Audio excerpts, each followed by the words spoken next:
मेरा नाम अवनी है। मैं अपनी मम्मी के साथ मिलकर लोगों के घरों में चोरियां किया करती थी। उनको बेवकूफ़ बनाना, उनके घर का कीमती सामान चोरी करना, यही हम दोनों माँ बेटी का पेशा था। ऐसा नहीं था कि हम एक ही शहर में रहकर अलग अलग घर में चोरियां करते थे। हम घर बदलने के साथ साथ शहर भी बदल लिया करते थे, क्योंकि हम नहीं चाहते थे कि कोई हमें पकड़ सके। पिछले कई सालों से मैं और मेरी मम्मी ये सब कुछ करते आ रहे थे। अभी तक हम लोगों को किसी ने नहीं पकड़ा था। ऐसा नहीं था कि हम लोग शुरू से ही ऐसे थे, बस वक्त और हालात ने हमें ऐसा बना दिया था। मेरे पापा की शादी जब मेरी मम्मी से हुई थी तो मेरी मम्मी बहुत ज़्यादा सीधी और शरीफ थी, मगर पापा ने उन्हें गलत काम करने पर मजबूर कर दिया। मेरे पापा शराब पिया करते थे और सारा दिन शराब के नशे में धुत पड़े रहते थे। कोई काम धंधा उनको बिल्कुल भी नहीं आता था। मेरी मम्मी ने अकेले तो जैसे तैसे उनके साथ गुजारा कर लिया था, लेकिन जब उनको पता चला कि वो माँ बनने वाली है और अब उनकी औलाद दुनिया में आने वाली है, तो मेरी मम्मी ने पापा को बहुत समझाया कि वो शराब पीना छोड़ दें, कोई काम धंधा किया करें। मगर मेरे पापा को कुछ भी समझ नहीं आया था। उन्होंने कभी मेरी माँ की परवाह नहीं की। फिर मैंने जन्म लिया तो उनको मुझसे भी मोहब्बत नहीं हुई थी। उन्हें तो सिर्फ अपनी ही फिक्र रहती थी। मेरे पापा एक बहुत ही मतलबी इंसान थे, जिन्होंने सारी जिंदगी मेरी माँ को बहुत तंग किया था। मैं बहुत छोटी थी जब मेरे पापा ने शराब के लिए मुझे बेचने का फैसला कर लिया था।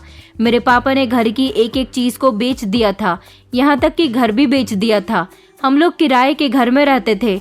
फिर जब एक दिन मेरे पापा के पास शराब पीने के लिए कुछ भी बेचने के लिए नहीं बचा, तो उन्होंने मुझे बेचने का फैसला किया। अपनी छोटी सी 7 महीने की बेटी को वो एक अमीर पेरेंट्स के हवाले करने जा रहे थे, ताकि उनको ढेर सारे पैसे मिल सकें और वो इन पैसों से शराब पी सकें। मेरे पापा जब मुझे लेकर जा रहे थे तो मेरी मम्मी को कुछ खटका सा महसूस हुआ, इसलिए वो पापा का पीछा करते हुए घर से निकल पड़ी थी कि आखिर जिस इंसान ने आज तक अपनी बेटी को कभी गोद में नहीं लिया, आज वो उससे प्यार मोहब्बत जताकर उसे घर से बाहर टहलाने के लिए क्यों लेकर जा रहा है।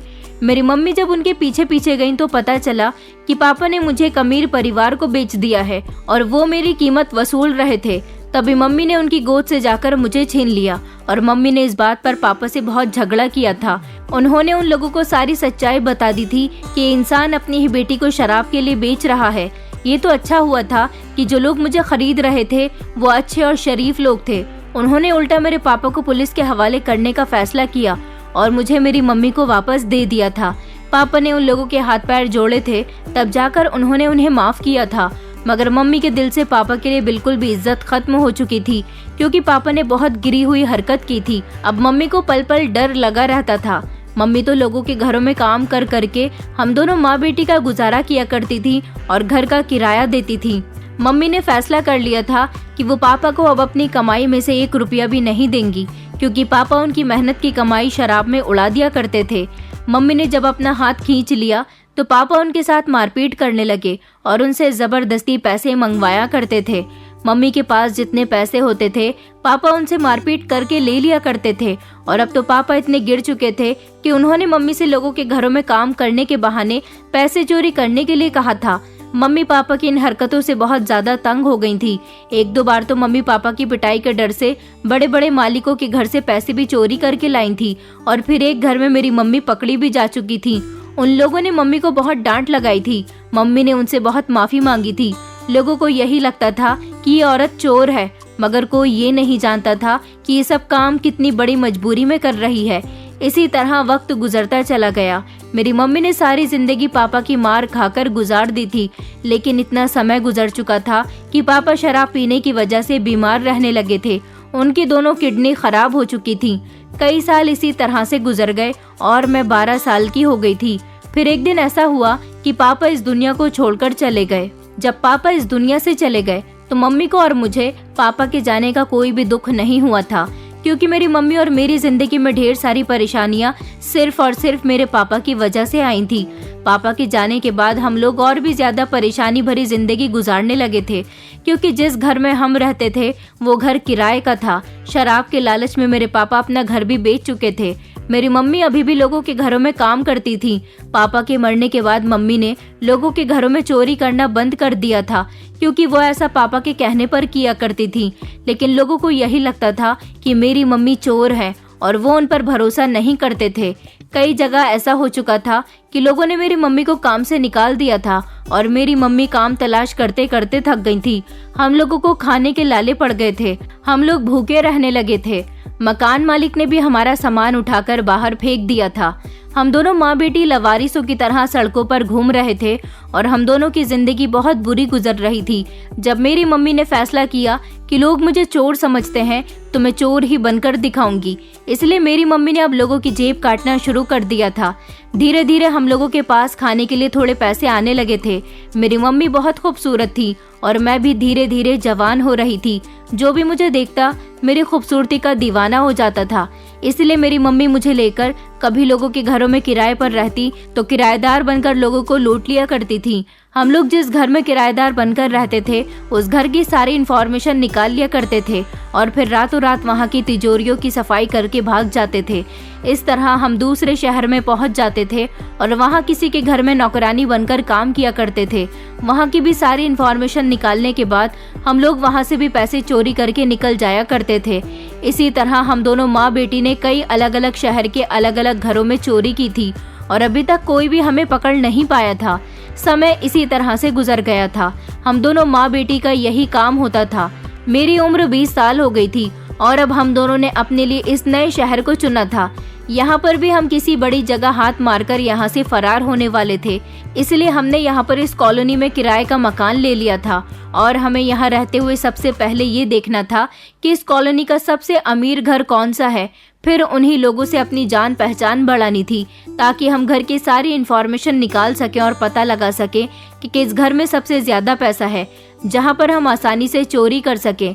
मैं बहुत खूबसूरत थी, इसलिए मेरे भी कई दीवाने थे। कई ऐसे लड़के थे जिनको मैं अपनी मोहब्बत के जाल में फंसाकर उनसे पैसे लूट चुकी थी। नए नए नंबर बदलकर मैं लड़कों से बातें किया करती थी। जब मेरा काम हो जाता था तो मैं फिर उनसे बात करना बंद कर दिया करती थी। अब हम इस कॉलोनी में आ गए थे। हमें यहाँ आए हुए अभी 2 ही दिन गुजरे थे। यहाँ पर हमें एक अमीर घर के साथ साथ किसी अमीर लड़की की भी तलाश थी जिसको मैं अपनी खूबसूरत अदाओं का शिकार करके लूट सकूं, मगर ऐसा कोई लड़का अभी तक मुझे नहीं मिल रहा था। पर मेरी नज़र हमारे ही पड़ोस में रहने वाले एक लड़के पर गई जो बहुत ज्यादा हैंडसम था। अब मुझे अपना काम शुरू करना था। लड़कों को अपनी मोहब्बत के जाल में कैसे फंसाना है ये बात तो मैं बहुत अच्छी तरह से जानती थी। उस दिन जब वो लड़का अपनी गाड़ी में बैठ रहा था तब मैं नीचे उतरकर चली गई थी और मेरा पर्स भी मेरे साथ था। मैं बहुत परेशान थी और कॉलोनी के गेट के बाहर आकर खड़ी हो गई थी। अभी वो गाड़ी निकालकर कॉलोनी के गेट के बाहर आने ही वाला था कि उसकी नज़र मेरी तरफ पड़ी और उसने मुझे ऊपर से नीचे तक देखा। मैं उसकी नज़र का देखना समझ गई थी, इसलिए और ज्यादा परेशान होने की एक्टिंग करने लगी। उसने अपनी गाड़ी रोक ली और कहने लगा कि लगता है आप हमारी कॉलोनी में नई आई हैं। मैंने उसकी बात का हाँ में जवाब दिया और मैं बार बार अपनी घड़ी को देखने लगी। उसने कहा, ऐसा लग रहा है कि आप परेशान हैं, क्या मैं आपकी कोई मदद कर सकता हूँ?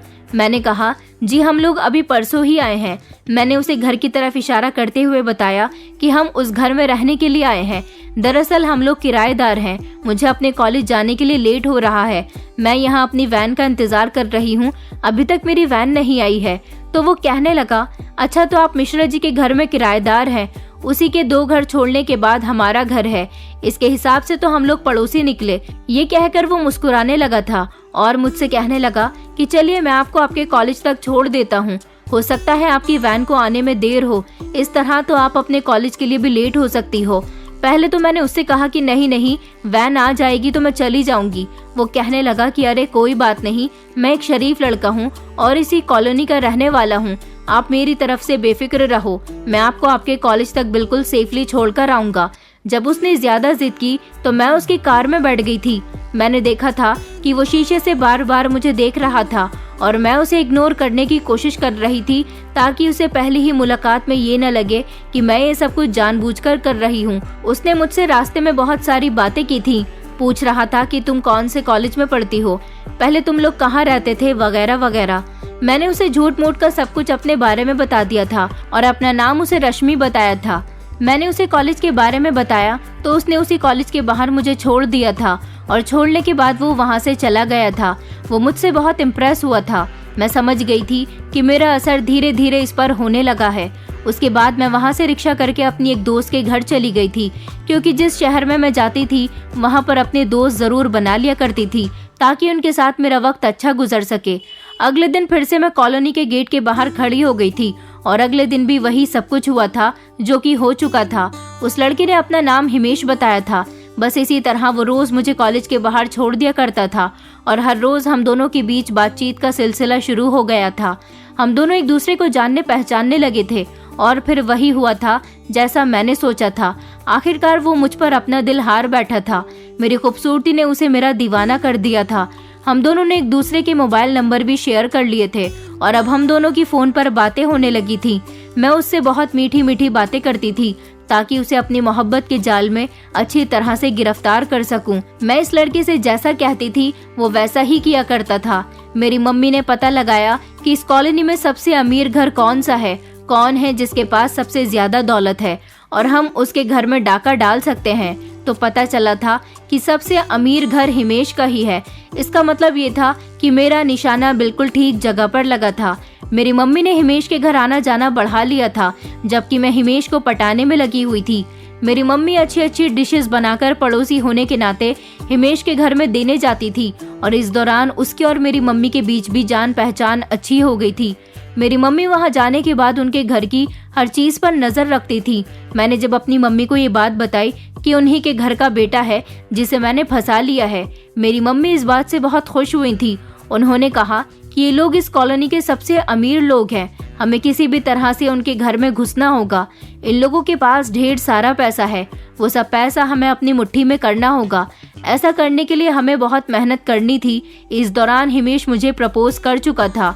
उसने अपनी मोहब्बत का इजहार मुझसे कर दिया था और वो मेरे लिए पागल हुए जा रहा था। मैं उससे जैसा कहती वो वैसा कर लिया करता। कभी मुझे शॉपिंग पर लेकर जाता तो कभी मुझे ढेर सारे महंगे महंगे गिफ्ट दिया करता था।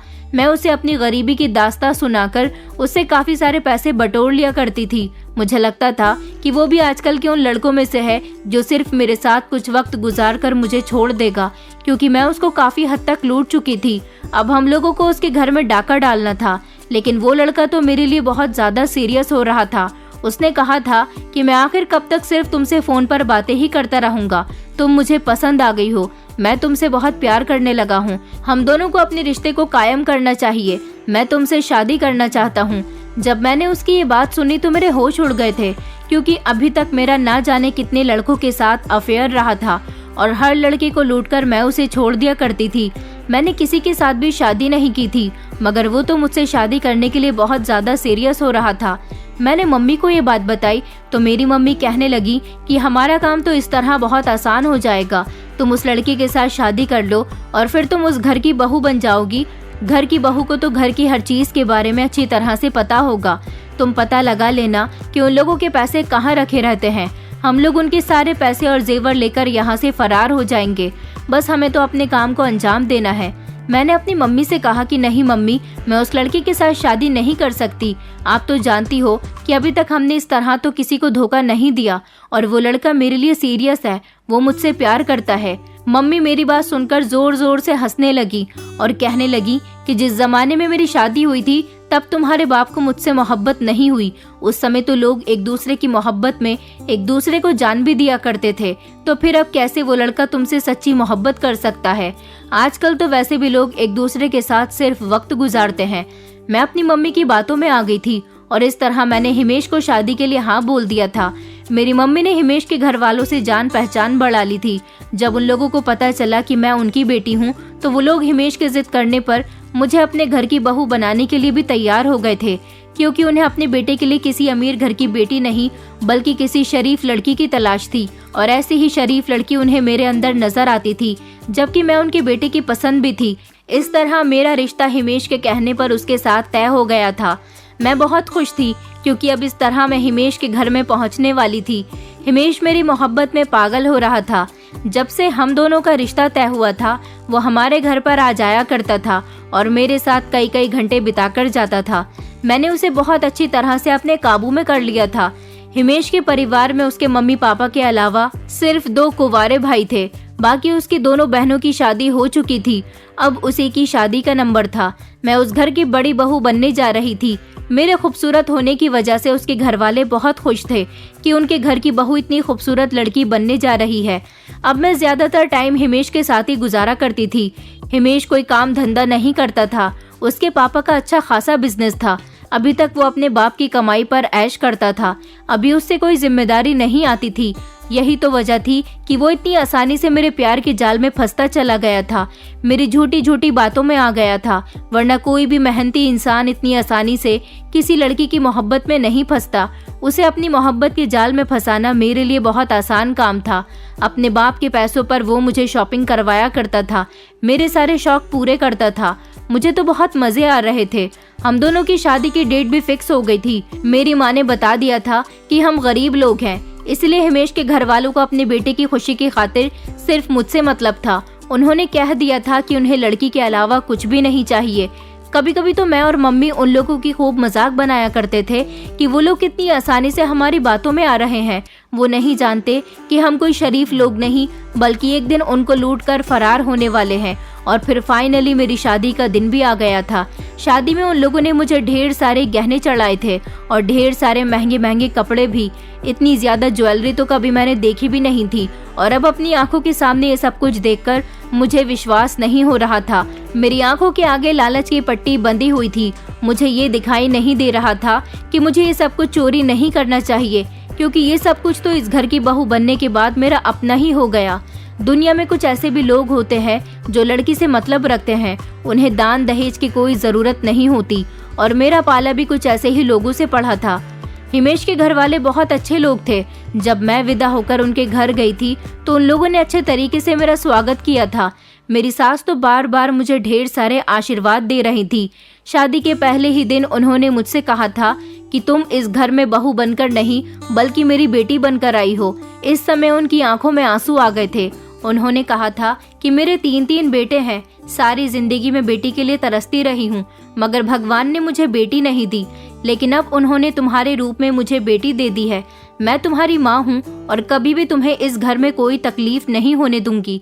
न जाने क्यों उनकी ऐसी बातों से मेरे दिल को एक अजीब सा झटका लगा था। वो इतनी अच्छी और गहरी बात कर गई थी कि मेरे दिल में उनके लिए इज्जत बढ़ गई थी। ऐसा उन्होंने सिर्फ कहकर ही नहीं दिखाया था, बल्कि किया भी था।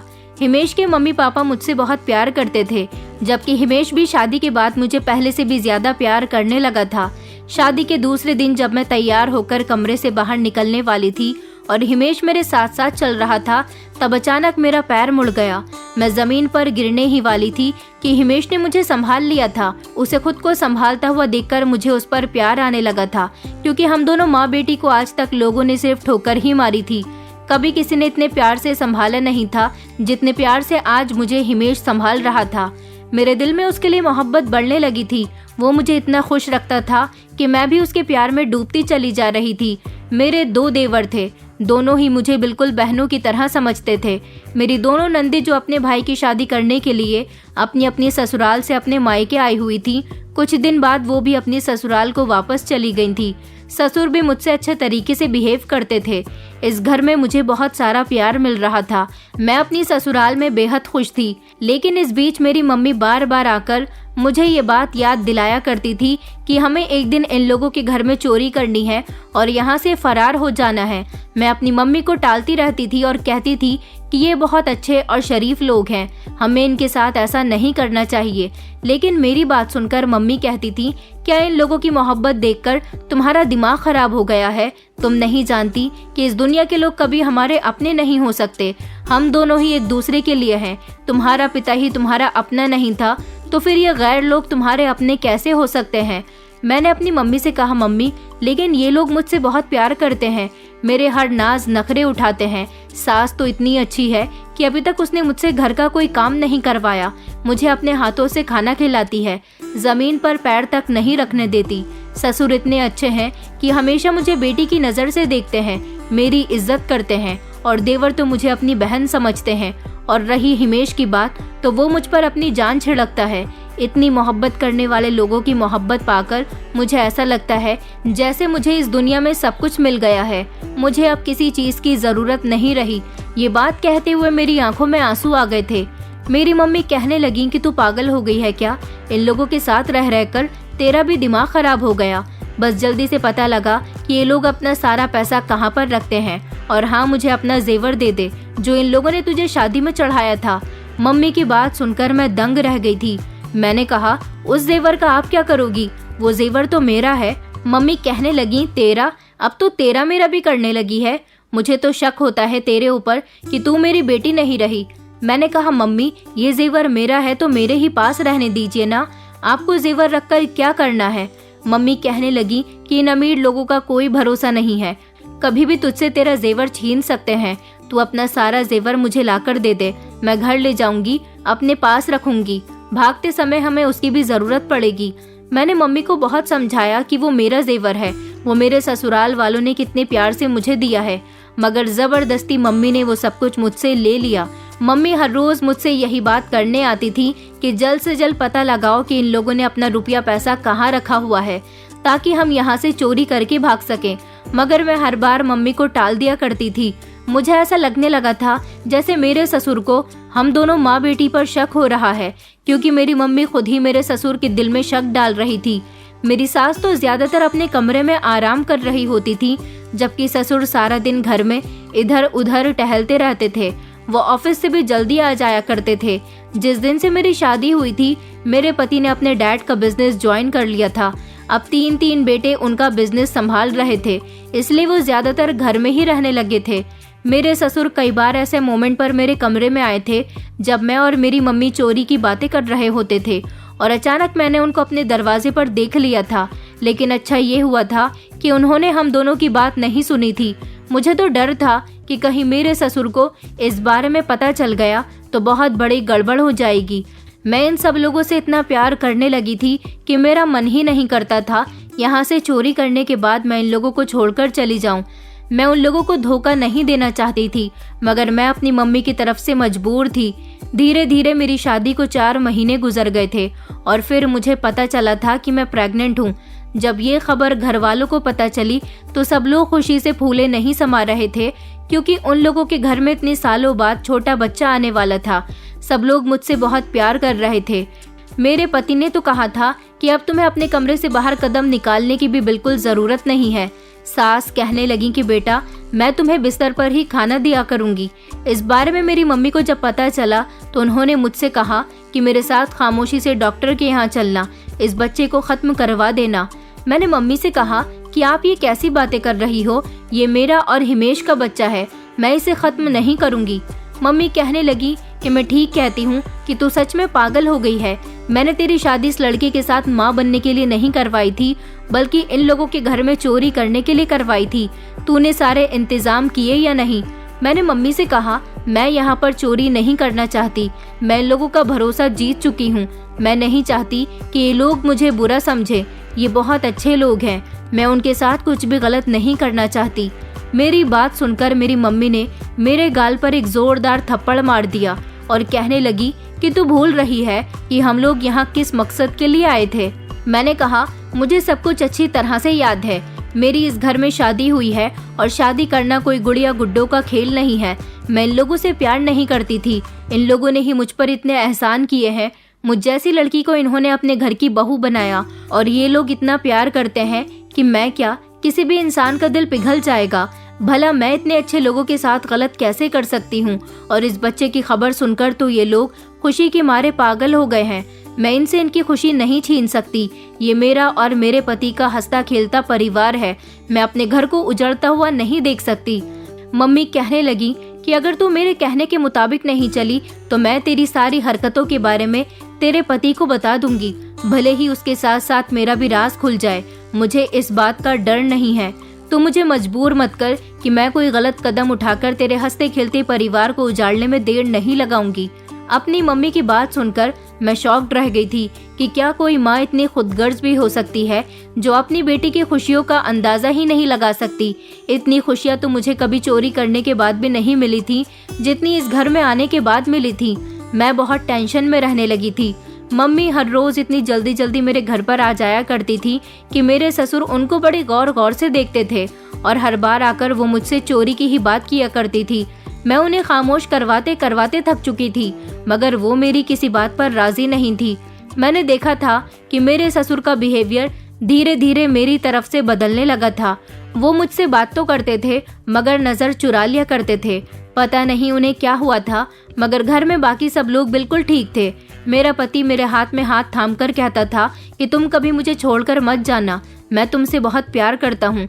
तुम जब से मेरी ज़िंदगी में आई हो, मेरी ज़िंदगी की खुशियाँ डबल हो गई हैं और अब तो हम दोनों पेरेंट्स बनने वाले हैं। तुम जानती हो ना कि पेरेंट्स बनने का क्या मतलब होता है। भगवान हर किसी को ये खुशी नहीं देता। जिन लोगों को पेरेंट्स बनने की खुशी मिलती है वो बहुत खुशनसीब लोग होते हैं। मैंने अपने पति से वादा किया था, मैं हमेशा तुम्हारे साथ हूँ और हम लोग इसी तरह अपने घर में खुशी खुशी रहेंगे। एक दिन तो बातों ही बातों में मेरे पति ने कहा था कि रश्मि, तुम्हारी मम्मी यहाँ पर बहुत आती हैं। क्या बात है, उन्हें अपने घर में कोई काम नहीं है? मैंने अपने पति की इस बात पर उन्हें चौंकते हुए देखा। वो कहने लगी, तुम मेरी बात का बुरा मत मानना, मगर नौकर बताते हैं कि वो दिन में कई कई बार यहाँ के चक्कर लगा लेती हैं। वैसे तो वो भी मेरे लिए मेरी माँ समान है। तुम इनकी बेटी हो, उनका पूरा हक है यहाँ पर आने का, लेकिन कोई अपनी बेटी के घर इतनी जल्दी जल्दी जाए अच्छा नहीं लगता। मैंने अपने पति से कहा कि आपका क्या मतलब है? वो मेरी मम्मी है, यहाँ पड़ोस में रहती हैं और मैं उनकी इकलौती बेटी हूँ। अगर वो मुझसे मिलना चाहती हैं तो बार बार यहाँ आ सकती हैं। अगर आपको कोई एतराज़ है तो मैं अपने घर चली जाया करूँगी, उनको यहाँ आने से मना कर दूंगी। मेरा पति कहने लगा कि अरे नहीं नहीं, तुम मेरी बात को गलत समझ रही हो। अच्छा तुम गुस्सा मत करो, तुम्हें इस कंडीशन में गुस्सा नहीं करना चाहिए, तुम रिलैक्स रहो। ये कहकर मेरा पति खामोश हो गया था। मैं गहरी सोच में पड़ गई थी कि कहीं इन लोगों को मेरी मम्मी के बारे में कुछ पता तो नहीं चल गया। अभी मैं ये सब कुछ सोच ही रही थी कि अचानक मुझे अपने पैरों पर किसी की आहट महसूस हुई। मैंने जैसे ही अपने पैरों की तरफ देखा तो मेरा पति मेरी टांगे दबा रहा था।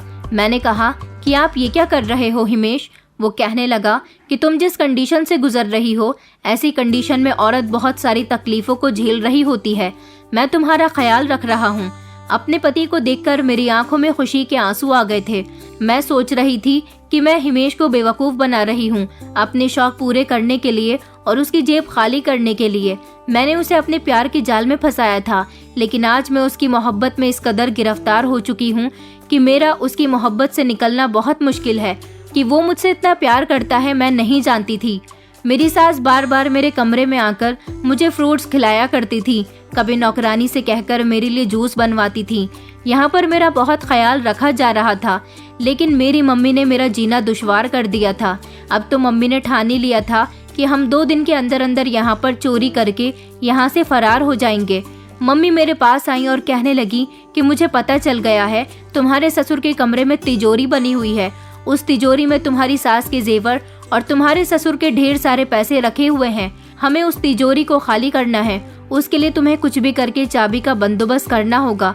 तुम्हारे पास 24 घंटे का टाइम है। अगर तुमने चाबी का इंतजाम नहीं किया तो मैं तुम्हारे पति को बता दूंगी, तुम्हारी सच्चाई के बारे में बता दूंगी। भले ही मुझे यहाँ से नुकसान उठाना पड़े, मगर तुम्हें अकल तभी आएगी। मैंने अपनी मम्मी के आगे हाथ जोड़कर कहा कि मम्मी प्लीज ऐसा मत करो, मुझे मजबूर मत करो इन लोगों को धोखा देने पर। मैं इतने अच्छे लोगों को धोखा नहीं दे सकती। मैं अपने पति से प्यार करती हूँ और उसके बच्चे की माँ बनने वाली हूँ। ऐसी कंडीशन में मैं यहाँ से नहीं भाग सकती। मम्मी कहने लगी कि तुम मेरे साथ एक बार यहाँ से निकलो तो सही, मैं इस बच्चे को भी खत्म करवा दूंगी। मैंने कहा कि मम्मी प्लीज ऐसा मत करो। मेरी मम्मी कहने लगी कि बस 24 घंटे का टाइम देकर जा रही हूँ, चाबी का बंदोबस्त कर लो। परसों रात को हमें आधी रात के समय चोरी करनी है और उसी समय हम लोग ये कॉलोनी छोड़कर चले जाएंगे। ये कहकर मेरी मम्मी चली गई थी, मगर मुझे कंफ्यूजन में डाल गई थी। मैं बहुत परेशान थी। इसी टेंशन की वजह से मैं चुप चुप सी रहने लगी थी। मुझे खाना भी अच्छा नहीं लग रहा था। मेरा पति बार बार मुझसे पूछ रहा था कि तुम्हें क्या हो गया है, क्या तुम्हारी तबीयत ठीक नहीं है? मैं तुम्हें डॉक्टर के पास लेकर चलता हूँ। अब मैं उसे क्या बताती कि मैं किस वजह से परेशान हूँ। सब लोग बच्चे के आने की इतनी खुशियाँ मना रहे थे कि घर में खूब हंसी मजाक का माहौल फैला हुआ था। मैं उन लोगों को गौर गौर से देख रही थी कि इन लोगों के हंसते मुस्कुराते हुए चेहरे 2 दिन बाद गम में बदलने वाले हैं। मम्मी के कहने के मुताबिक मैं डर गई थी और अपनी सास के कमरे में बहाने से चली गई। मुझे पता था कि मेरे ससुर तिजोरी की चाबी कहाँ पर रखते हैं। मैंने अपनी सास को बातों में लगाया और मैंने खामोशी से चाबी ले ली थी। मेरी सास को भी मुझ पर शक नहीं हुआ था। रात के समय मम्मी मुझसे चाबी लेने के लिए आई थी। उन्हें मुझ पर भरोसा नहीं हो रहा था कि कहीं मैं वो चाबी वापस अपनी सास के कमरे में रखने न चली जाऊं। मम्मी ने मुझसे चाबी लेने के बाद कहा था कि कल रात 3 बजे के टाइम पर तैयार रहना, अपना सामान पैक कर लेना, चोरी करने के फौरन बाद ही हमें यहाँ से निकल जाना है। मैंने अभी भी मम्मी से बहुत मना किया था, मेरा घर खराब मत करो, मैं सुधर चुकी हूँ। मुझे यकीन हो गया है कि चोरी करने में कुछ नहीं रखा। जब भगवान ने सारी खुशियाँ बैठे बिठाए मुझे दे दी हैं, तो हमें चोरी करने की क्या जरूरत है। मेरी मम्मी कहने लगी कि तुम पागल हो गई हो, ऐसी खुशियाँ सिर्फ दिखावे की खुशियाँ होती हैं। बच्चा पैदा हो जाने के बाद ये अमीर लोग तुम्हें मुंह भी नहीं लगाएंगे। लेकिन मुझे अपनी मम्मी की सारी बातें गलत लगती थी। ये लोग मुझसे बहुत प्यार करते थे। ऐसा कैसे हो सकता था कि बच्चा पैदा हो जाने के बाद ये लोग मुझे कुछ भी नहीं समझते। मगर मम्मी ने मुझे इस कदर डरा दिया था कि मैं उनकी बातों में आ गई थी और फिर मजबूरन मुझे वो करना पड़ा जो मुझे नहीं करना चाहिए था। अगली रात मैं सब लोगों के सोने का इंतजार कर रही थी। उस रात न जाने क्यों मेरे पति को नींद नहीं आ रही थी। मैं बार बार अपने पति से कह रही थी कि आज आपको नींद नहीं आ रही, आप सो क्यों नहीं रहे हो। तो वो कहने लगा कि पता नहीं क्यों एक अजीब सी घबराहट का एहसास हो रहा है, ऐसा लगता है जैसे कुछ गलत होने वाला है। मैंने हिमेश से कहा कि नहीं, आपको गलत फहमी हो रही है। हिमेश ने मेरा हाथ थाम लिया था और वो कहने लगी कि देखो रश्मि, मैं तुम पर बहुत भरोसा करता हूँ, कभी मेरे भरोसे को टूटने मत देना। मैंने कहा कि नहीं, मैं आपका भरोसा कभी नहीं टूटने दूंगी। मैंने अपने पति को तसल्ली दिलाई और जैसे तैसे थोड़ी देर के बाद वो सो गया था। जब वो गहरी नींद में सो गया तो मैंने अपनी मम्मी को मैसेज करके बता दिया था कि सब लोग सो चुके हैं। मेरी आंखों में आंसू थे। मैंने धीमे धीमे कदमों से अलमारी खोली और उसमें से वो बैग निकाल लिया जिसमें मैंने अपने कपड़े पहले से ही पैक करके रखे हुए थे। मैं अपने पति को धोखा नहीं देना चाहती थी, लेकिन मैं मजबूर थी। मुझे आज वो सब कुछ याद आ रहा था जो मैंने दूसरों के साथ किया था। मैं और मेरी मम्मी ने न जाने कितने लोगों के घरों में चोरियां करके उनके घर की खुशियों को तबाह कर दिया था। पता नहीं उस सारे सामान से लोगों की क्या क्या जरूरतें जुड़ी हुई थी। आज मुझे एहसास हो रहा था कि हमने सच में सारी जिंदगी बहुत बुरा किया। फिर मैंने जल्दी से अपने आंसू साफ किए और मैं कमरे से निकल गई थी। मगर फिर न जाने क्यों मेरा दिल नहीं मान रहा था। मैंने एक बार फिर से अपने पति को पलटकर देखा। मेरा दिल कर रहा था कि मैं ऐसा कदम ना उठाऊं और बार बार उसके चेहरे को देखती रहूं। फिर मैं वापस कमरे से बाहर निकल आई थी। मैंने बाकी सब लोगों को देखा तो सब लोग गहरी नींद में सो रहे थे। मेरे सास ससुर की आदत थी कि वो दरवाजा खोलकर सोया करते थे। उनके कमरे का दरवाजा खुला हुआ था। घर का दरवाजा खोलकर मैंने मम्मी को भी घर में ले लिया था। मैं धीरे धीरे कदमों से तिजोरी का ताला खोलने के लिए चली गई। मैंने जल्दी से तिजोरी का सामान निकालकर बैग में रखना शुरू किया। मेरे सास ससुर को नहीं पता था कि उनकी बहू आज क्या कर रही है। मुझे अकेले सारा सामान रखने में देर हो रही थी, इसलिए जल्दी से मम्मी भी मेरी मदद करवाने में लग गई। हम लोगों का ध्यान एक तरफ सामान रखने में तो दूसरी तरफ मेरे सास ससुर की नींद खुलने पर भी था। हम दोनों जेवर और पैसे से बैग को भर चुके थे। बैग बंद करने के बाद जैसे ही हम दोनों खड़े हुए और हम दोनों पीछे पलटे तो ये देखकर मेरे पैरों तले से जमीन निकल गई थी कि पीछे तो मेरा पति खड़ा हुआ था। मेरे तो होश ही उड़ गए थे। मैंने दबी दबी आवाज में कहा, हिमेश आप? मेरा पति कहने लगा, हाँ मैं। दूसरी तरफ मेरे सास ससुर भी बिस्तर से उठ गए थे। उन लोगों को देखकर भी मेरी आंखें फटी की फटी रह गई थी। मुझे तो पसीने छूटने लगे थे। कुछ ऐसी ही हालत मेरी मम्मी की भी हो रही थी। इससे साफ साफ यही जाहिर होता था कि उन लोगों ने हमें चोरी करते हुए देख लिया है। मेरे पति से मैं कुछ कहने ही वाली थी कि उसने मेरे मुंह पर थप्पड़ मार दिया और कहने लगा कि तुम इतनी घटिया लड़की हो, मैं नहीं जानता था। मैं तो तुम पर बहुत भरोसा करता था और तुम मेरे घर चोरी करने के मकसद से आई हो। मैंने कहा, हिमेश पहले मेरी बात तो सुनो। हिमेश कहने लगा, मैं सब कुछ सुन चुका हूँ, मुझे सब कुछ पापा ने बता दिया है। पापा मुझसे कई बार कह चुके थे कि उन्हें तुम पर और तुम्हारी मम्मी पर शक होता है। कई बार उन्होंने तुम लोगों को चोरी की बातें करते हुए सुना है, लेकिन मैं पापा से हमेशा यही कहता था कि आपको गलतफहमी हुई होगी, तुम बहुत अच्छी हो, मैं तुम्हें जानता हूँ। मेरे पापा ने कहा था अगर तुम्हें यकीन नहीं होता तो आज रात तुम उन लोगों को खुद अपनी आंखों से चोरी करते हुए देख लेना, तब तो तुम्हें यकीन आ जाएगा। क्योंकि कल जब तुमने पापा के कमरे से चाबी चुराकर अपनी मम्मी को दी थी तो पापा ने तुम्हारी और तुम्हारी मम्मी की सारी प्लानिंग सुन ली थी। और उन्होंने मुझे बता दिया था कि आज रात ये लोग चोरी करके यहाँ से फरार होने वाली हैं। मुझे पापा की बात का यकीन नहीं था, मगर फिर भी मुझे तुम पर नजर रखनी पड़ गई थी। मैं सोया नहीं था, जाग रहा था, देखना चाहता था कि मेरे सोने के बाद आज तुम क्या करने वाली हो। मैंने जल्दी से हिमेश के आगे हाथ जोड़ लिया और कहा, हिमेश, मैं ये सब कुछ नहीं करना चाहती थी, मुझे मम्मी ने मजबूर कर दिया था। मैं तो तुमसे प्यार करने लगी हूँ। मेरे ससुर कहने लगे कि मैं इन दोनों की इन्फॉर्मेशन निकलवा चुका हूँ। ये दोनों हर शहर में अलग अलग जगह जाकर चोरियां करती हैं। पहले तो मुझे इस लड़की और इसकी माँ के बारे में कुछ नहीं पता था, लेकिन जब से मुझे इन लोगों पर शक हुआ, मैंने इन पर नजर रखना शुरू कर दी थी और इनके बारे में मैंने सारी इन्फॉर्मेशन निकलवा ली थी। पुलिस आज तक इन लोगों को पकड़ नहीं पाई है, मगर मैं पुलिस को बुला चुका हूँ। मैंने अपने ससुर की बात सुनी तो मेरी आंखें फटी की फटी रह गईं। मेरी मम्मी तो कुछ बोलने काबिल ही नहीं रही थी। मेरी सास मेरे करीब आई और कहने लगी कि मैंने तुम्हें अपनी बहू नहीं बल्कि बेटी समझा था, तुमने इस तरह से हम लोगों को धोखा दिया। वो कहने लगी कि सारी जिंदगी तुम खुश नहीं रहोगी, तुमने हमारी फीलिंग्स के साथ खेला है, क्या इसीलिए तुम हमारे घर में आई थी? मुझे शर्म आती है तुम जैसी लड़कियों पर, दूर हो जाओ मेरी नजरों से। उन्होंने अपने पति की तरफ देखते हुए कहा कि जल्दी से पुलिस को बुलाओ और इन दोनों को उनके हवाले कर दो। इन लोगों की सही जगह वहीं पर है। मेरे पति ने कहा कि तुमने मुझे बहुत बड़ा धोखा दिया है, मेरे प्यार का मजाक बनाया है, मैं तुम्हें सारी जिंदगी माफ नहीं करूंगा। मेरी मम्मी ने भी उन लोगों के आगे हाथ जोड़ लिए थे और कहा था कि प्लीज ऐसा मत करो, ये सब कुछ मेरी वजह से हुआ है।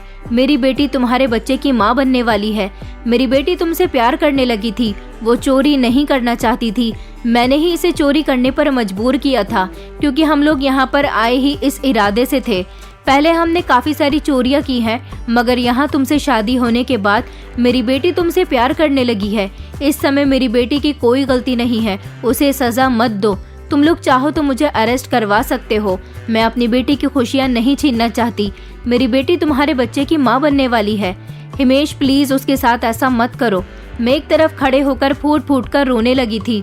मैंने अपने सास ससुर को भी यकीन दिलाया था कि मैं यहाँ पर चोरी नहीं करने वाली थी, मुझे मेरी मम्मी ने ही चोरी करने के लिए कहा था, मगर मेरी बात का तो कोई भी यकीन नहीं कर रहा था।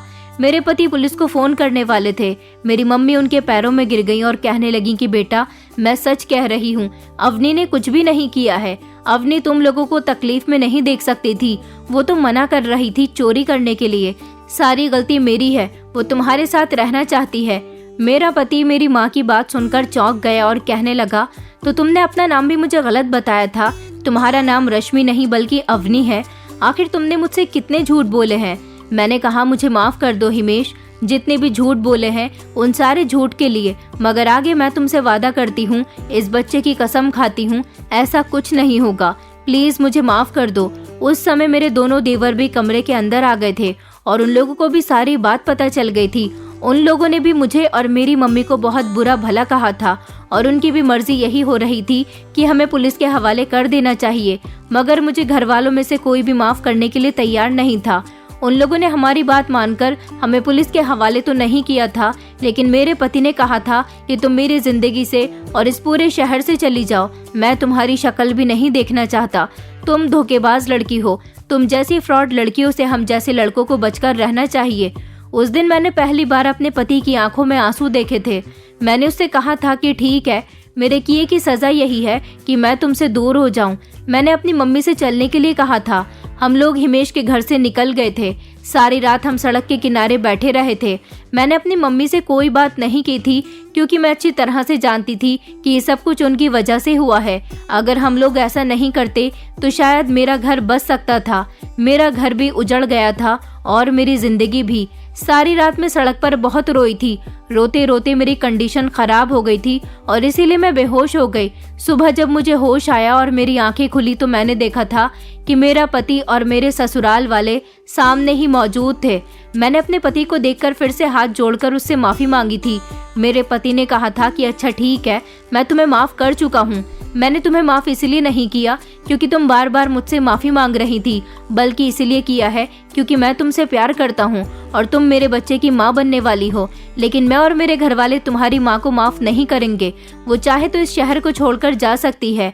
मेरी मम्मी ने हिमेश से कहा कि नहीं बेटा, ऐसा मत कहो, मैं कहाँ जाऊंगी, ये मेरी इकलौती बेटी है, इसके अलावा मेरा इस दुनिया में कोई सहारा भी नहीं है। इसका बाप तो शराब पीता था और उसी ने आज मुझे इस मुकाम पर लाकर खड़ा कर दिया है, क्योंकि एक समय था जब वो मुझे मारता पीटता था और अपने शराब की लत को पूरा करने के लिए मुझसे लोगों के घरों में चोरियां कराने पर मजबूर करता था। यही वजह है कि आज हम दोनों माँ बेटी इस हालत में हैं। बेटा, मुझे माफ कर दो, मैं कभी तुम्हारी जिंदगी में दखल अंदाजी नहीं करूंगी, मगर मेरी बेटी को मुझसे दूर मत करो। मेरे ससुर ने मेरे पति को समझाया था और कहा था कि तुम इतना बड़ा पाप मत करो, एक माँ को उसकी बेटी से दूर मत करो। फिर मेरे पति ने मेरी माँ को भी माफ कर दिया था और इस तरह से हम लोग घर आ गए थे। मेरे ससुराल वालों ने अभी तक मुझे पूरी तरह से माफ नहीं किया था, क्योंकि सब लोगों के बदले हुए रवैये में देख रही थी। कुछ महीने गुजर गए थे जब मैंने एक प्यारे से बेटे को जन्म दिया था। बच्चा आ जाने के बाद घर के लोग बहुत खुश थे और फिर धीरे धीरे सबका बिहेवियर मेरे साथ पहले जैसा हो गया था। मैं आज भी अपनी गलतियों पर बहुत शर्मिंदा होती हूँ और आज भी अपने पति और ससुराल वालों से माफी मांगती हूँ। मेरा बेटा जब 2 साल का हुआ तो मेरी मम्मी इस दुनिया को छोड़कर चली गई। मुझे उनकी मौत का बहुत अफसोस था, लेकिन मैं यही सोचती हूँ कि इस दुनिया वालों ने मेरी माँ को कभी चैन और सुकून से नहीं रहने दिया, तभी तो मेरी माँ ने इतने गलत कदम उठाए थे। मेरे ससुराल वाले भी वक्त के साथ साथ इस बात को भूल गए। उन लोगों ने मुझे माफ कर दिया और अब सब कुछ ठीक है। मैं भी अपने सारे पिछले गुनाहों की माफी मांग चुकी हूँ और मैंने वादा किया है कि मैं आज के बाद कभी ऐसा कोई गलत काम नहीं करूँगी। अब जब मैं शराफत भरी जिंदगी जी रही हूँ तो मुझे बहुत सुकून मिलता है और बहुत अच्छा लगता है। मैं अपने पति और परिवार के साथ बहुत खुश हूँ। दोस्तों, उम्मीद करती हूँ आपको हमारी कहानी पसंद आई होगी। कहानी पसंद आई है तो वीडियो को लाइक करें, चैनल पर नए हैं तो चैनल को सब्सक्राइब करें और हाँ, नोटिफिकेशन बेल को जरूर दबाएं ताकि अगली अपडेट सबसे पहले आपको मिले।